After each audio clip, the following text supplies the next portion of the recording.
Hi everybody, it's Nick. Welcome back to my channel, Nick's Preparedness.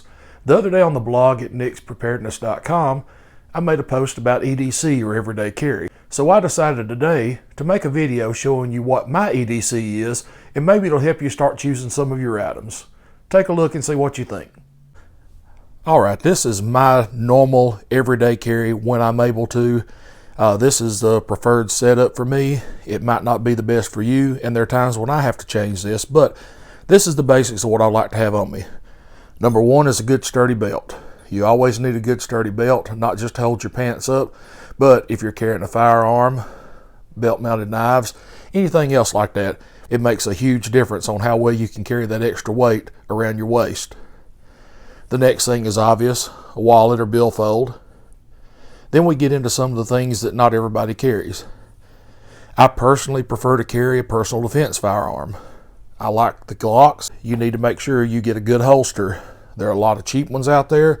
There are a lot of moderate ones out there. There's some that'll work, some that don't.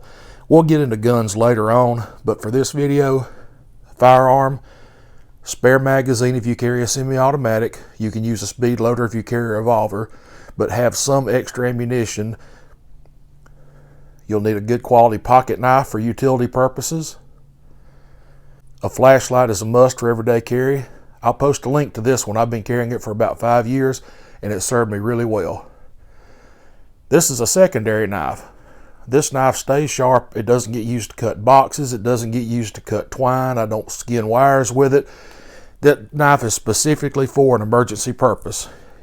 With some training, it can be used as a defensive knife or simply an emergency knife in a bad situation where you need something sharp.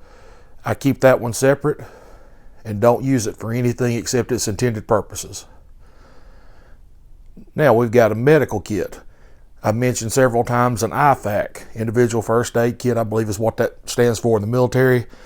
That has got several things in it. It's hard to see because I've taped it up, but it has gloves, a small piece of duct tape in there. It's got bandages, gauze, and a tourniquet.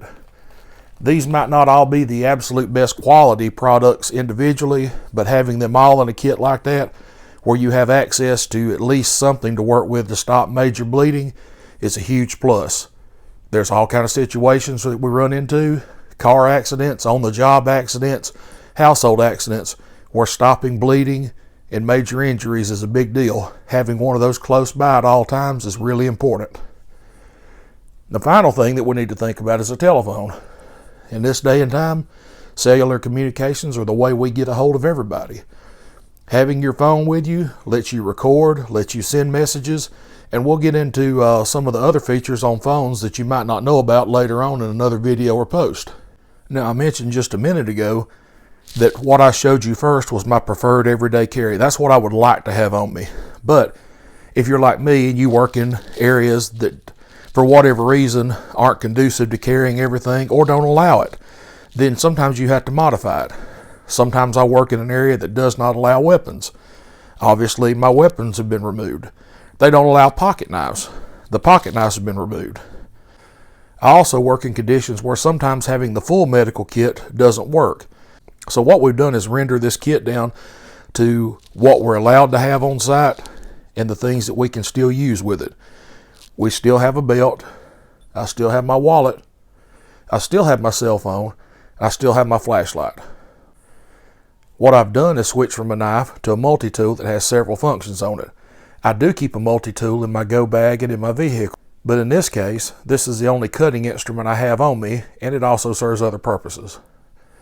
Because of the uniforms, I've had to limit my medical kit down to just a tourniquet. There's several types of tourniquets. This one's okay. The cat style tourniquet is probably one of the best. I might switch to it, but because of space, pocket size, and all that, I'm limited.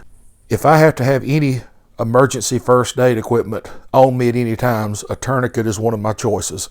So this is what I carry when I can't carry everything that I would really like to carry.